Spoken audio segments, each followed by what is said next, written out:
is the track leading from what effectively is a public road. We've cleared all this. Get to about here. That fir tree is still on somebody else's land. And this is where our land starts. By this post just here. And this is Quinta. So, to our left is a old ruin. It is on the land. It doesn't show on the deeds. It's 50 square metres. It's very old. The previous owner who we've met doesn't know exactly how old it is, but we're talking a few hundred rather than anything else. As you can see, the terraces run all the way down from my hand here, down the side of this building, all the way down to that sort of row of trees at the bottom before it starts going up the hill. There's a little stream in there which is actually running, although it's a bit of a trickle at the moment. And then we've got a total of 11 terraces. 8 are below the house, and we've got 3 larger terraces behind the house, is what we'll show you. Plenty of apple trees, I mean a lot of apple trees. And we've had some very nice neighbours come in today who have cleared a lot of the land for us. This road leading up here is actually technically a public road, believe it or not. So it is down to the municipality there, or the council, whatever, to look after it, but they haven't been up here in, well, years. All these are some sort of vine, but again, that's not our land. This wall is the boundary, or effectively this is the boundary. That is somebody else's property. So the first main feature which we've uncovered is this. So this is the spring.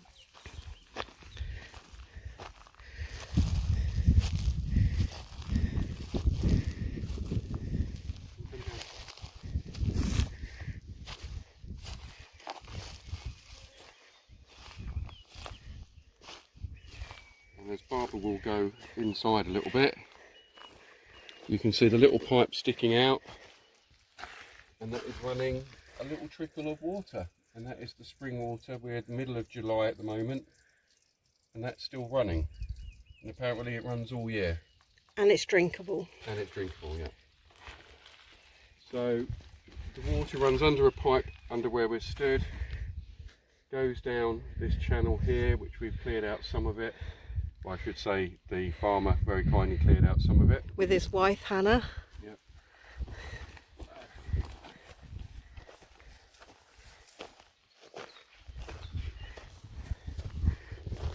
So in theory, this can fill up completely with water.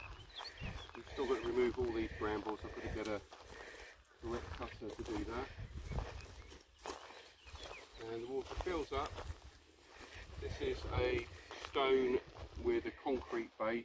I think how far the concrete base goes up, I don't know. But this is a definite concrete base or wall or whatever. And the water will build up here. And then there's a hole which is currently open, which you plug with that little stake thing there. And that will fill up with water, and we can put a pump in here pump this water up to the house. There is a tap type thing there. We're not entirely sure where that goes. That might be the overflow. Who knows really. But the water carries on down this way, and where that's been cleared out a little bit, it was getting stopped about here, and then it was sort of channeling onto this area here. As you can see, it's very muddy, very boggy. But I think the idea is that it eventually runs down here, which we'll show you, which is where the pond is. As you can see, all the terraces are now clear, or the majority of them.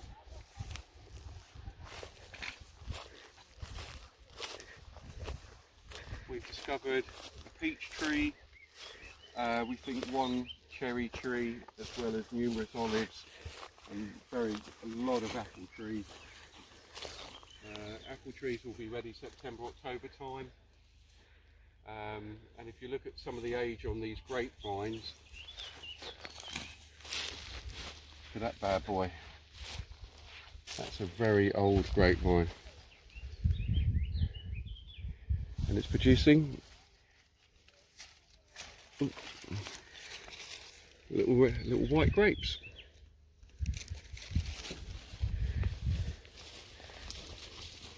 Another little terrace there. The peach tree we found is just over here somewhere. No, it's there. Here.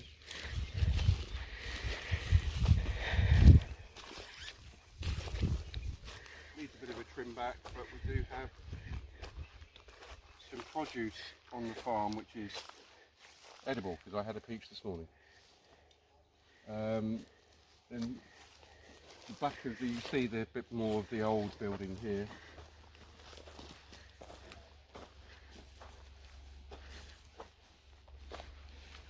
So that's a very old building, entirely made out of granite. And then the tree line running here marks the boundary. So it effectively comes down the back of the house. We'll have to work out exactly where, but it's somewhere in that region the border stops. So we'll go down to the well now.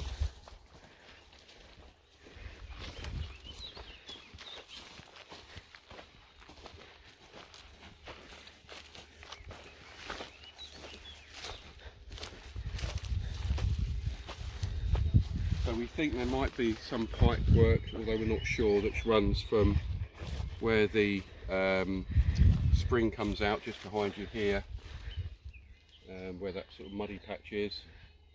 We think there might be some pipe work under here, I'm not sure. What is good is that this is wide enough to take a tractor down. There's something built in here. No, I think it's a bit of granite. More terraces to our right.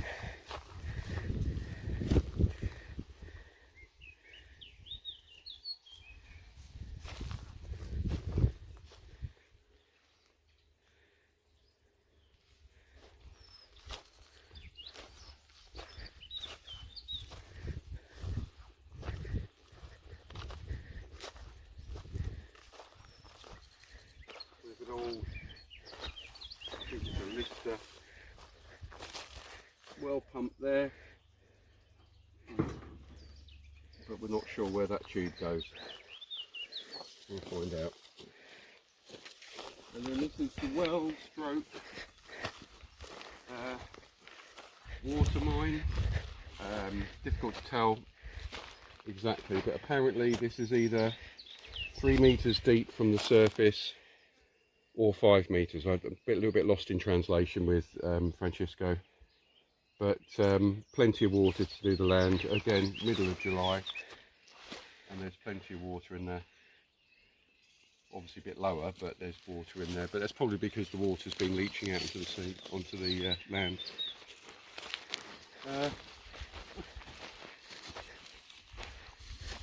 These are the last two lower terraces. The lower one hasn't been cleared yet.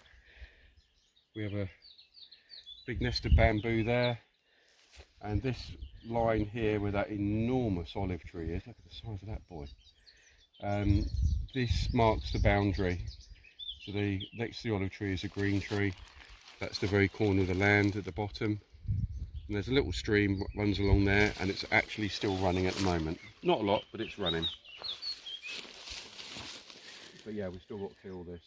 And this tree line, I think, is the boundary of the property. So into that corner. We'll head back up.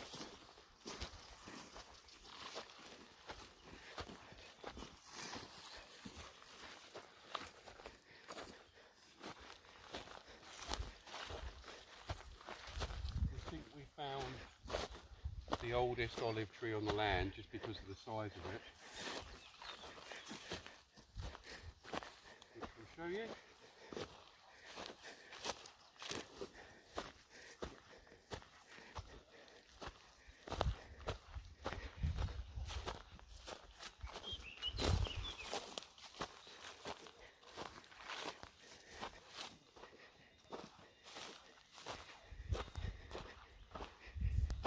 And this we think is the oldest olive tree on the land, just because of the size of the trunks, whether or not it's one tree or two trees, not sure. But it's pretty big. But all the olive trees need a pretty intense haircut. And there's our cherry tree just there. And again, another apple tree.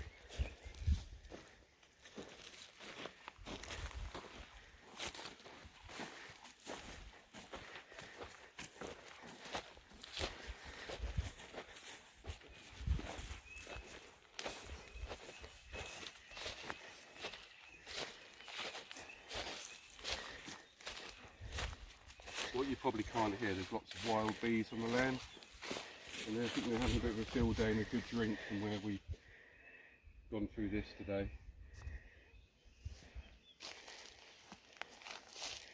Yeah, they are bees, aren't they? Yeah. Oh no, it was a wasp. Yeah.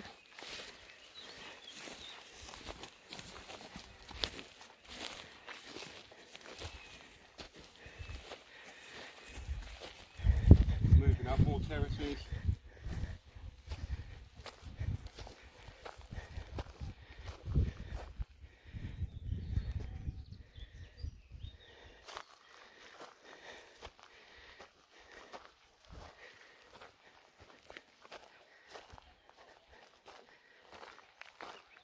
We also have an awful lot of fig trees on the land. There's one there, there's one behind you, there's one on the corner.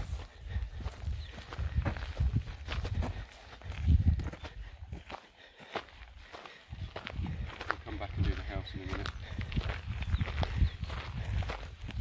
You've got loads growing, more vines.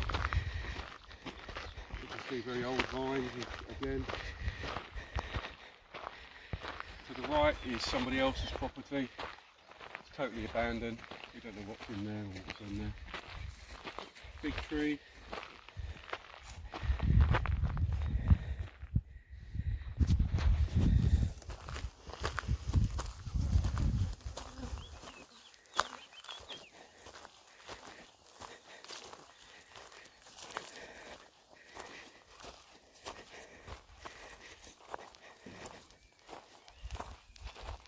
Side of the house, so that's the outdoor kitchen as is at the moment. And you can see the back of the house there with a somewhat rotten roof beams, more vines, little fork.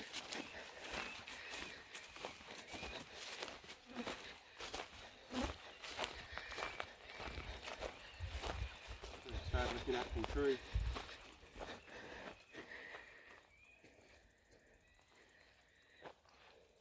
Here's a good example about how the house is backed into the rear of the terrace, or built into the rear of the terrace, with again a very large fig tree, which is probably going to have to come out, and another fig tree in that corner. I'm trying to notice.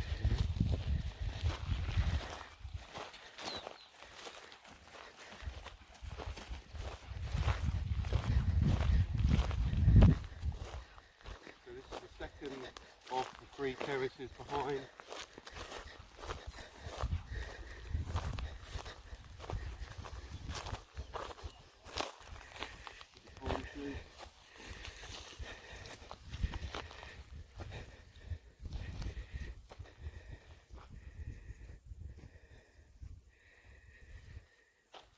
This is where our border goes a little bit strange. We sort of own this, well we do own this bit going up here to where those two small cork trees are. There's a bit of a triangle that we own. It might even be, we might even start there and go up. So this is all very overgrown with broom.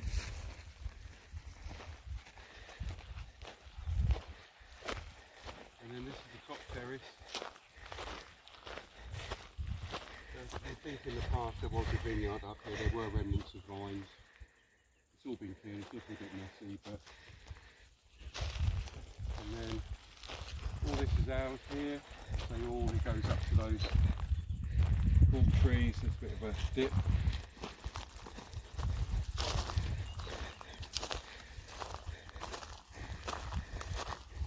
And these pine trees, I think we've established are ours as well. Sadly, all the pine trees are going to come down, but that's got to be done. And then the very edge of the land is here. Oh, our land, the little triangular bit finishes about there.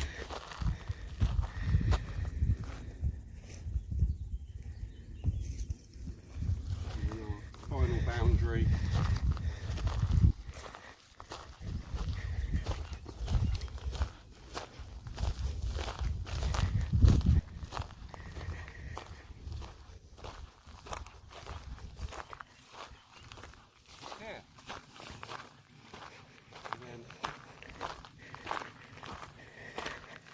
Effectively, straight down to the bottom of the land where the stream is. Barbara stands up there, she can see the edge of the land. And to our right is the neighbour, he's the peach farmer, with his own ruin on the land. And then to our right, that's the Sierra da Estrela mountain range. Tallest peaks in mainland Portugal. When we were here in May last year, there was still snow on top of those.